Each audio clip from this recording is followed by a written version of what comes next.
Welcome, Sunny, to Rising Bharat. Last year, September 2024 में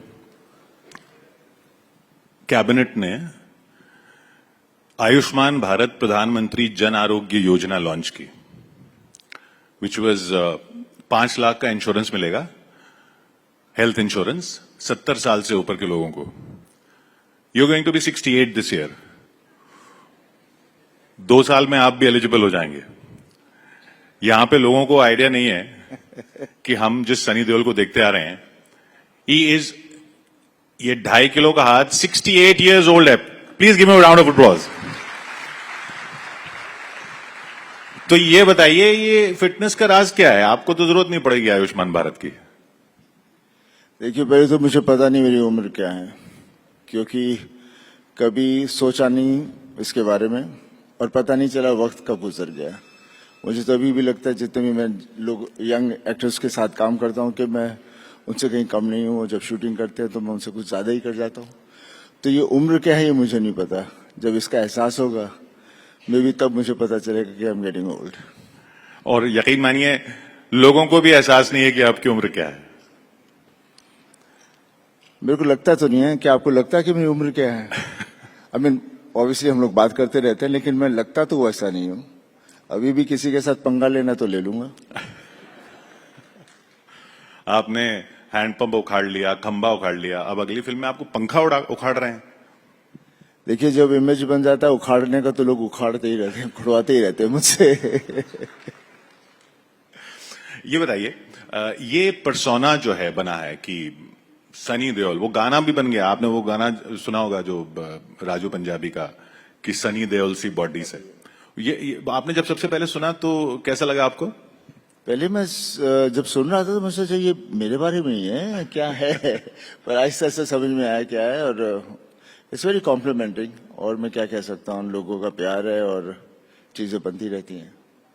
आपने ये सोच के बनाया पर्सोना? कभी सोचा कि ऐसा पर्सोना बनाऊं, मतलब मसल्स और मस्कुलर माचो इमेज?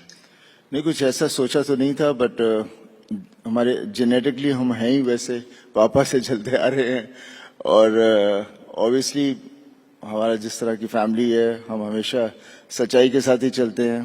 और जब भी कोई 2.5 किलो के हाथ की बात करता है, मैंने बात 2.5 किलो के हाथ की नहीं है, बात आपकी सच्चाई की, आपकी ताकत, उसमें ताकत होती है. और बहुत कम लोगों को पता है कि आपने एक्टिंग की ट्रेनिंग ली. आप एक्टिंग स्कूल गए इंग्लैंड में. वो कैसे हुआ था? खैर, क्या वेरी शायद दिखता भी है कितनी बार, और मैं हूं भी बहुत. और जब मैंने अपना करियर शुरू किया था तो मैं इंडिया में नहीं कर पा रहा था, बिकॉज लोग जानते थे, और पापा, मैं उनका बेटा हूं, तो सही ढंग से लोग बिहेव नहीं करते थे. तो मैं चाह रहा था मैं वहां जाऊं जहां कोई मुझे जानता ना हो. इसलिए मैं इंग्लैंड गया था और join the Old Rep Theatre in Birmingham. I was there for a year and a half. And खैर वहां पर बेसिक अपनी शर्म निकालनी थी and be treated like a normal person.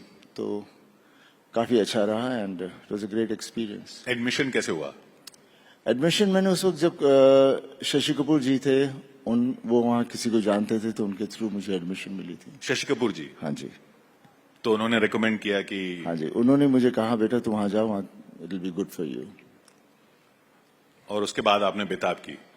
उसके बाद बस फिर बेताब, फिर ढेर सारी और फिल्में. और वो जो कहानी है कि बेताब के लिए आपका लिए दूध आता था लंदन से? नहीं, ये सब बातें अजीब अजीब सी बातें मैंने तो कभी सुनी नहीं. लेकिन लोग, आई मीन, जब एक दफा आप you become a popular public figure, तो बातें फिर बननी शुरू हो जाती हैं. ये बताइए, अब आपकी जो फिल्म आ रही है, ये साउथ के प्रोड्यूसर्स के साथ आप कर रहे हैं, जिन्होंने पुष्पा 2 बनाई, तो सबसे बड़े वालों को आपने पकड़ लिया. पर ज्यादातर जो हिंदी फिल्में एक्टर्स जो कर रहे हैं साउथ के, वो रीमेक्स कर रहे हैं. ये तो कोई रीमेक नहीं है, ये ओरिजिनल स्टोरी है. ये फिर आपने साउथ के प्रोडक्शन हाउस से क्यों टैप किया? देखिए, मैं आजकल के इंटरव्यूज में कह ही रहा हूं कि जब मैंने पहली गदर की थी, इतनी सक्सेसफुल हो गई थी कि मेरी दुकान बंद हो गई. और जब दूसरी गदर आई तो फिर से दुकान खुल गई।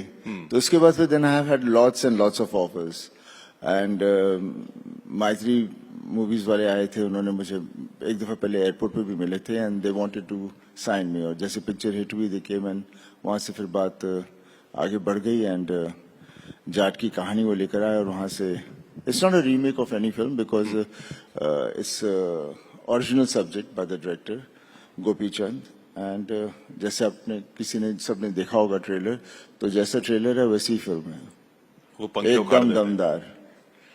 एकदम वही अंदाज है जो सनी देओल जिसके लिए जाने जाते हैं। हाँ, जो लोग पसंद करते हैं और जो हमारे देश से जुड़ा हुआ है, मिट्टी से जुड़ी हुई कहानी है। तो ये बताइए, ये कहते हैं कि हिंदी फिल्म इंडस्ट्री जो है वो ऑडियंस से कट गई है, और लगता भी है, दिखता भी है, फिल्में जिस हिसाब से नहीं चल रही हैं, जबकि साउथ इंडियन फिल्म्स चल रही हैं। अब आप साउथ के साथ काम कर रहे हैं, तो क्या फर्क लगता है आपको? क्यों हिंदी फिल्में, क्या प्रोड्यूसर्स समझ नहीं पा रहे अब? नहीं, क्या होता है कि हर चीज का एक तरह से एक सीजन सा चलता है। जब एक तरह का सिनेमा बहुत चलता है, फिर जब वो उस पर ज्यादा ही वो लोग उस तरह का ही सिनेमा बनाने लग जाते हैं तो फिर लोग भी तंग आ जाते हैं। और इसके अलावा हम जो हिंदी में बना भी रहे थे वो बेसिकली हमारी सोसाइटी और जो हमारे व्यूअर्स है, विच आर मोर देन 99% जो हमारे व्यूअर्स हैं, वो उसे आइडेंटिफाई नहीं कर पा रहे थे। इसलिए साउथ की फिल्मों को हम लोग रीमेक करते थे या उनको डब करके यहाँ लगती थी, और वो ऑडियंस को उनकी भूख जो थी उन्हें वहां पर फुल सेटिस्फेक्शन मिल रही थी। I think that was the only reason, otherwise ऐसा कुछ नहीं था, बिकॉज ऐसा सिनेमा मैं बहुत सालों पहले से भी करता आ रहा हूँ। एंड हम जब शहरों में होते हैं तो हमारी सोच और जो वहाँ पे पलते भी हैं बच्चे और जो भी चीजें आती हैं कॉर्पोरेट्स आगे सब, तो उनकी सोच बहुत ही फॉरेन और बहुत ही शहर के वहाँ तक ही रहती है। जो देश में हो रहा है उससे जरा दूर ही चले जाते हैं। तो आई थिंक हम थोड़े दूर चले गए थे, अब मेरे को लगता है वापस आ जाएंगे। तो जब दूर चले गए थे तब आपको लगता था कि ये जो फिल्में आ रही हैं या ऑफर भी हो रही हैं वो ऑडियंस उनसे आइडेंटिफाई नहीं कर पाएगी? नहीं, खैर जैसे मैंने कहा, गदर टूट के पास मेरे पास ज्यादा ढेर सारे ऑफर्स हैं। उसके पहले ऐसी फिल्में आई नहीं रही थी, और गदर भी जब हम कर रहे थे तो काफी हमारे इंडस्ट्री के अंदर तो यही था कि बहुत पुरानी चीज है, ये कहाँ ओल्ड स्कूल है, ये वो वगैरह था। लेकिन जब जनता को जो चाहिए था, जनता ने कहा नहीं भाई हमें तो यही चाहिए, तो वहां से फिर हमारे प्रोड्यूसर्स की, हमारे फिल्म मेकर्स की थोड़ी सोच बदलनी शुरू होगी। And I am sure in ये साल या अगले साल तक सब्जेक्ट्स उस तरह के आएंगे जो which will reflect our society, reflect our country. अब आपकी जो और फिल्में आ रही हैं, आप रामायण में काम कर रहे हैं। जी हाँ। तो रामायण में, और जैसा हमने सुना है हनुमान का किरदार आप कर रहे हैं। जी। आप रिलीजियस हैं? रिलीजियस मीन्स भगवान में मानते हैं या नहीं? कौन भगवान में नहीं मानता है? और हम हैं, भगवान की वजह से हैं। बस उनका यही कहना कि जिंदगी जियो, अपने आप को कॉम्प्लिकेट मत करो, बी हैप्पी, सबका भला सोचो, किसी को दुख मत दो। This is what my grandmother, grandfather हमें यही शिक्षा दी है, और हम उसी तरह से चलते जा रहे हैं। तो हनुमान जी का किरदार निभाने का जब ऑफर आया तो क्या सोचा आपने कि कैसे करना है इसको? चैलेंज तो रहेगा। देखिए, एक्टर्स के लिए हर चीज चैलेंज होती है, लेकिन मजा उसी में आता है। और फिर कहानी द स्क्रीन पे जिस तरह से लिखा जाता है, हमें उसे निभाना होता है और डायरेक्टर के हिसाब से चलना होता है। And definitely get into the characterisation completely, तभी जाके लोग उसे बिलीव करेंगे कि हम वो कैरेक्टर को प्ले कर रहे हैं। और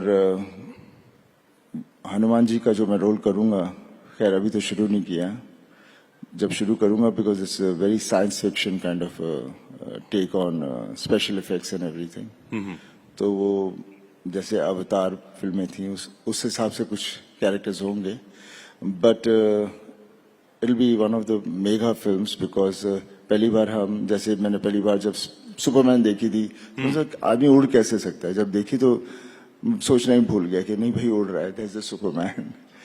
तो हमारा सिनेमा भी उस रियलिटी की तरफ जा रहा है, and I am sure this will be one of great films. किसी की छवि ध्यान में रहेगी हनुमान जी का रोल करते वक्त, क्योंकि एक जमाना है पिछली जनरेशन का जिसने दारा सिंह जी को देखा है हनुमान के रोल में और बहुत बार देखा है। देखिए, हनुमान जी के उनके बारे में सोचकर और वो उन्होंने जो जो चीजें की हैं, जो उनकी कहानियां हैं, जिस तरह की चीजें थी, बस उसे अपने अंदर रखना है और बाकी फिर रब नाल है, will try to live up to the character. कोई खास तैयारी उसके लिए? नहीं, ऐसा कुछ नहीं, ऐसा कुछ नहीं। मैं कभी कोई खास तैयारी नहीं करता, हो जाती है।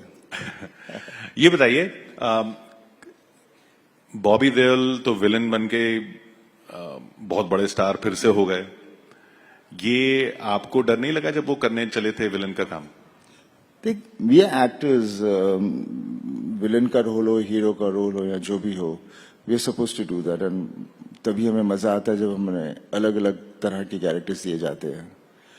और अक्सर लोग देते नहीं दूसरे कैरेक्टर्स बिकॉज आपका इमेज ऐसा बन जाता है, तो आपको वहां से कोई कहानी नहीं मिलती जिससे आप अपना इमेज तोड़ के दूसरी तरफ चले जाओ। एंड आई थिंक बॉबी को ये मौका मिला और बॉबी ने उसे बहुत अच्छी तरह से किया है। और ऑब्वियसली जब वो आश्रम भी कर रहे थे तो उन्होंने कहा, भैया प्लीज आप लोग देखना मत। But then obviously he is playing the character and he justifies it. और लगता नहीं ये बॉबी है, लगता है ये वो वही कैरेक्टर प्ले कर रहा है। तो आप देखते नहीं है फिर वो फिल्में जिसमें वो विलन होते हैं? हाँ जी। वो आप फिर देखते नहीं है जिसमें वो विलन होते हैं? ऐसा नहीं है, देखता नहीं हूँ, बट आश्रम नहीं देखी, लेकिन एनिमल देखी। But then again being the family, तो जब उसको मारे तो बड़ा गुस्सा बड़ा आया था। बिकॉज ये पर्सनल हो जाता है आदमी, वैसा कुछ नहीं। आप कभी करना चाहेंगे विलनस रोल? हाँ जरूर, why not. If a producer कोई सब्जेक्ट लेकर आए, I would love to do it. ये बताइए, मल्टी स्टारर फिल्मों का जमाना हुआ करता था, फिर से बीच बीच में आता है। आप कोई किसी खास स्टार के साथ करना चाहेंगे फिल्में? देखिए, स्टार्स ढेर सारे हैं, किसी के साथ भी कर लेंगे। फिलहाल मैंने कहा था कि मैंने एक फिल्म शाहरुख के साथ डर की थी, तो I wouldn't mind to do एक दूसरी फिल्म एक और करते हैं, देखते हैं आज के जमाने में हम क्या कर पाएंगे। शाहरुख के साथ? वो तो कहा जाता था आपका झगड़ा था उनसे। झगड़े वगड़े तो होते रहते हैं, साथ में समझौता भी हो जाता है। पर वो नाराजगी आपकी उनसे थी या डायरेक्टर से थी? ऐसी कोई नाराजगी मीन्स उस वक्त जो भी था सो हो गया, वक्त गुजर गया है। उसके बाद सबको समझ आ गई कि क्या सही था क्या गलत था, तो उसे वापस दोहराने का कोई मतलब नहीं तो आगे कैसे बढ़ेंगे। और फिर आमिर खान भी आपके लिए एक फिल्म ले आए?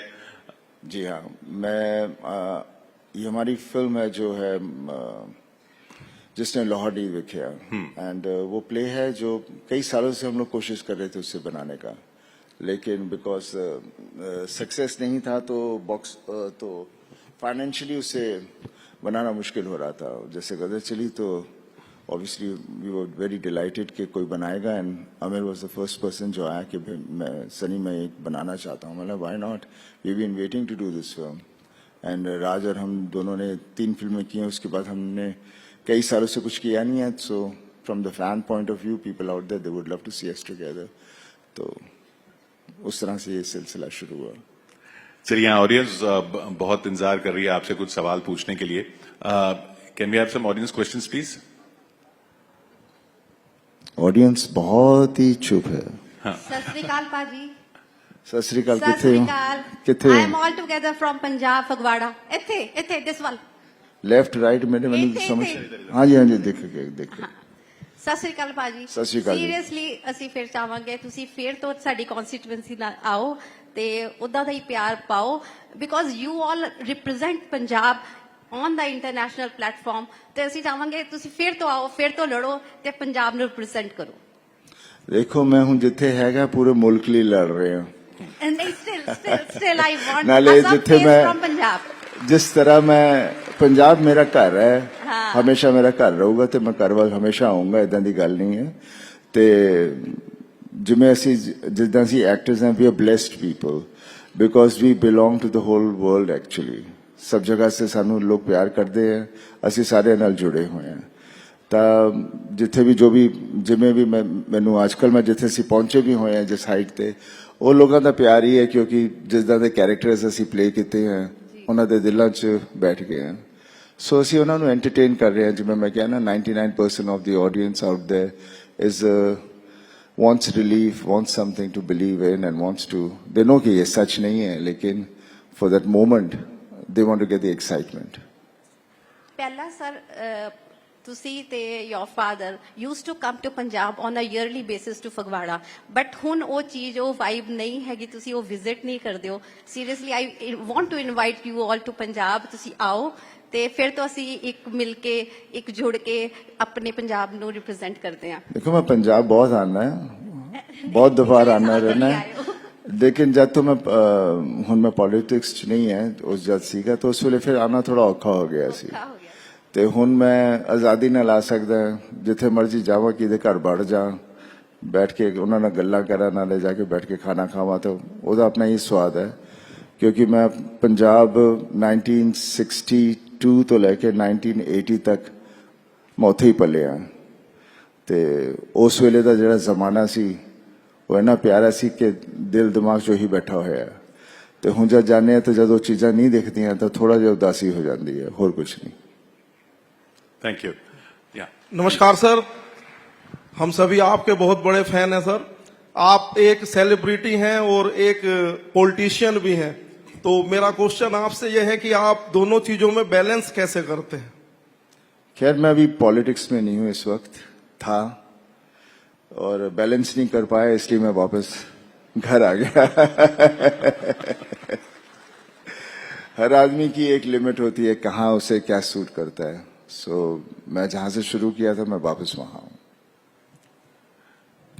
यस नमस्ते बाजी हाँ जी हाँ जी सर मेरा एक क्वेश्चन था पॉलिटिकल जिस पे आपकी राय जाननी थी की जान लिए सर राय जाननी थी आपकी एक पॉलिटिकल क्वेश्चन है पॉलिटिक्स में बहुत ही कमजोर है ट्राई करते हैं कुछ सर जैसे अमेरिका ने हमारे लोगों को यहाँ भेज दिया जिनके एक्सपायर हो गए थे वीजा या फिर इलीगली जो वहाँ चले गए थे उनको एक गलत तरीके से भेजा गया उस पर आपकी राय क्या है मैं सवाल क्या बोल जो अमेरिका इलीगल तरीके से इंडियंस चले गए थे उनको डिपोर्ट कर दिया अमेरिका ने और पंजाब से काफी थे तो उनके लिए आप क्या कहेंगे देखो जो होया वो अच्छा नहीं सी लेकिन आप अभी इलीगल तरीके ਨਾਲ ਉੱਥੇ ਗਏ ਸੀ ਲੇਕਿਨ ਇਹਨੇ ਸਾਰਾ ਤਾਂ ਉੱਥੇ ਸੀ ਤਾਂ ਜਿਸ ਤਰ੍ਹਾਂ ਉਹਨਾਂ ਨੇ ਕੀਤਾ ਉਹ ਹੋਣਾ ਨਹੀਂ ਚਾਹੀਦਾ ਸੀਗਾ ਇੱਜ਼ਤ ਨਾਲ ਵੀ ਭੇਜ ਸਕਦੇ ਸੀ ਤਾਂ ਬੇਸਿਕ ਉਸ ਹਿਸਾਬ ਨਾਲ ਬਹੁਤ ਹੀ ਗਲਤ ਹੋਇਆ ਤੇ ਜੋ ਗਲਤ ਹੈ ਸੋ ਗਲਤ ਹੈ थैंक यू एक आप भी तो लीगल तरीके से नहीं गए थे गदर में